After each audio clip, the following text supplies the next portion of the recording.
AI said that the RHO mogs the Raptor. In fact, the Raptor only has 3 things that are better than the RHO. Let's talk about it.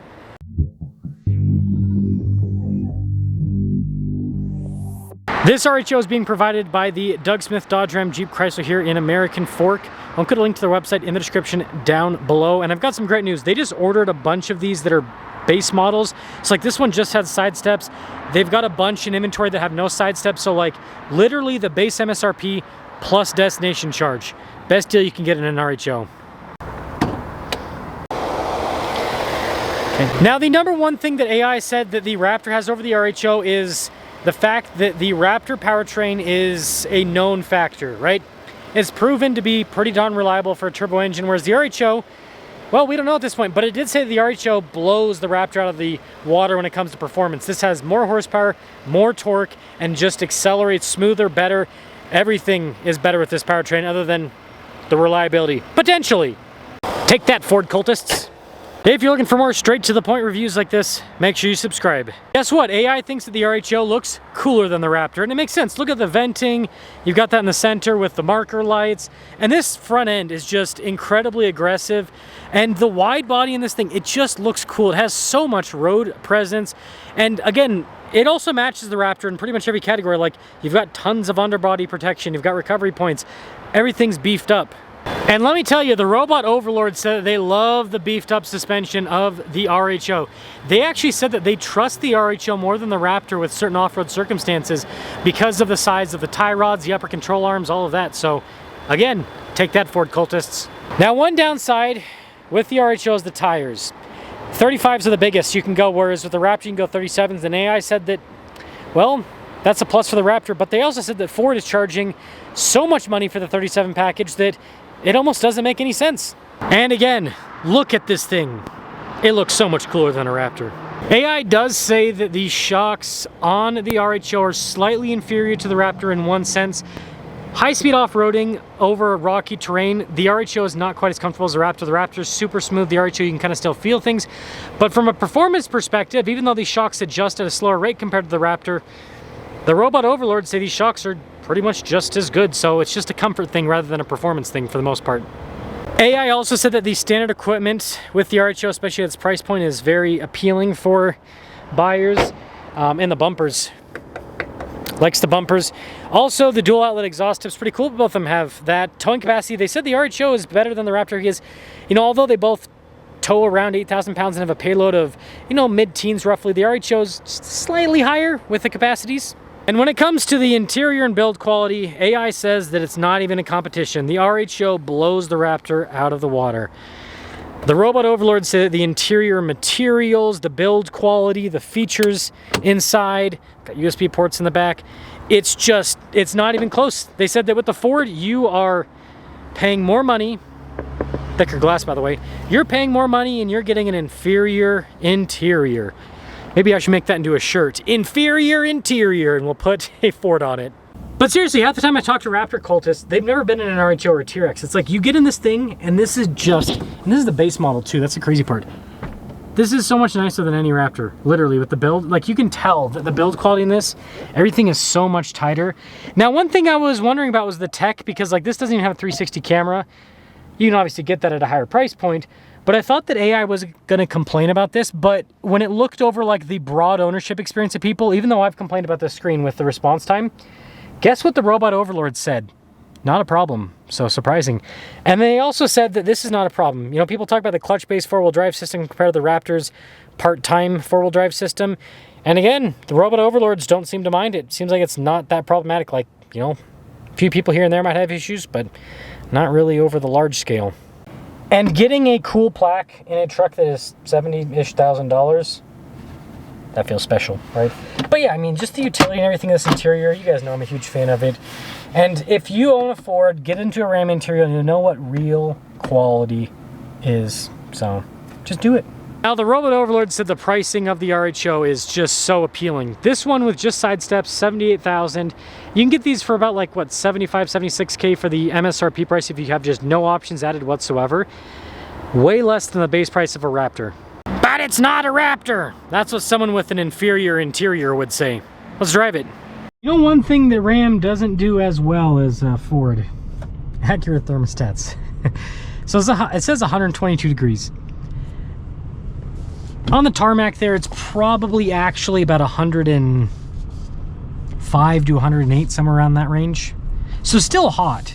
But yeah, I always notice with the Rams, they always indicate much higher until you're actually like moving quite a bit. Some cars, you can just be stationary and the thermostat will be pretty accurate. Obviously, it just depends on where they put it. So, I wonder if they put it down super low on these. And so if it's like pulling like the direct heat radiating off of the ground. Because that is, I mean, I will tell you, like, it is pretty darn hot. I mean, it's hot enough to burn your feet if you were barefoot on this tarmac. Cook an egg too. Isn't that crazy? So quiet. Can you get you just feel on the seam for these thicker glass. It definitely helps out with the noise. That is for sure. And the interior in this is just, again, it's nice, but it's spacious. Full-size pickup trucks are really nice. I always talk about how these are great family cars. You know, I'm very conscious of how budgets are very tight nowadays, right? People just, like, you know, some of you guys have money, I know, right? I've talked to a bunch of people that watch the channel. Some people, they got money, some people don't. It just depends. And, you know, I think that for people that are looking for like all-out utility, even though pickup trucks are expensive, if you use the pickup truck to do everything, it helps justify that cost to an extent. Like if you buy one of these, you daily drive it, use it as a family car, you tow with it, and you just put a tonneau cover on the back to use the truck bed as kind of like a trunk. Just keep the bed clean and you can pretty much do that. Or what you could do is get like a mat. So it's like, oh, I'm gonna, you know, do a grocery run, and so the stuff that you don't have to worry about getting too hot or too cold, you put it there in the, you know, on top of the mat. So there's just a lot of utility that is built into these vehicles that you can use them for, and I do think that it makes them very appealing. And the off-road capability of these is phenomenal. I mean, there is nothing else quite like this other than the Raptor. And the thing about the Raptor is it's got the Ford. We always talk about the Toyota tax. Let's talk about the Raptor tax. If you actually look at what a Raptor is, it's just some fancy shocks, a wide body kit, and, you know, paddle shifters and like, this is, like, if you actually look at the RHO, it's so much more impressive than a Raptor. The rear axle on this is from a heavy-duty truck, for example. The suspension on this is incredibly beefy. And this is why when you see people actually like off-road Raptors, again, it's a very durable truck. It does really well. But I've seen so many failures on the Raptors over the years, with especially the front suspension. I've seen people do stupid stuff with the TRXs and the RHOs because they don't know how to drive and they've broken stuff. But for skilled drivers, it's a hard truck to break. It's very durable. I consider this an HD vehicle. The Raptor, I kind of put that in the in-between category, where it is, I would call it a pseudo HD, where it is got some, you know, it's more heavy duty than a light duty vehicle, but it's not as heavy duty as an actual heavy duty vehicle. And then you pair that with the fact that the interior in this is just so much nicer. Like, I don't want to hear Ford people going, the Raptor's better. If you have not sat in an RHO, if you have not driven an RHO, I don't want to hear it. Because when you actually drive this, it drives amazingly well. And the interior is so much nicer. Like, when you go from this interior to a Ford interior, you really do feel like you're downgrading big time. And I don't know why Ford people are like too proud to admit this. So like, oh, my Ford interior is fine. It's like, it's fine, but it's objectively bad compared to this. Now, the one benefit I will give Ford is their interiors do hold up well over time.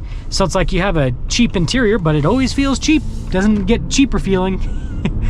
Whereas these Ram interiors, if you don't take care of them properly, like keep them clean and all that kind of stuff, they can show the wear over the years, a little bit more so than a Ford. But that's kind of the name of the game when you use nicer materials, is that nicer materials tend to show wear a little bit more than the more basic stuff. So I guess it's a benefit. So in conclusion, the robot overlords. I agree with him. I think this is a better buy right now compared to the Raptor. The Raptor does still have technically better resale value, but what I've seen with these RHOs is the resale value on them is actually pretty solid too. When you compare to original MSRP, yeah, they're going to go for less, whereas a Raptor, you know, they tend to stick a little bit closer. But then you look at transaction, I always talk about this, transaction price versus MSRP, or sorry, transaction price, the heat's getting to me. The transaction price versus the used price, what you'll see is people are paying MSRP or even above in some cases on the Raptors. Pretty much everyone's paying below MSRP on the RHOs.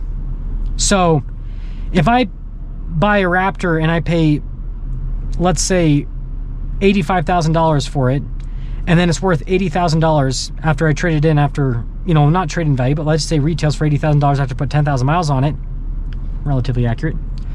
I buy an RHO, it stickers for 85, but I pay 75 for it, and then it's still worth 75 used because I have seen this with about 10,000 miles. Which one has better resale value for me? Right? People say, oh, the Raptor has better resale value. Yeah, compared to MSRP. Raptor lost 5 compared to the RHO losing 10, but I paid 75 for the RHO, you paid 85 for the Raptor. I lost no money, you lost 5 grand. So that's one of the reasons, like, there's a lot of reasons why I make these reviews, but one of them, gotta knock some sense into those Ford fanboys. Even though I do like Fords for a lot of reasons, still gotta make sure they know what's up. And so let me know if you agree with the robot overlords, but I think it's a good take on this one.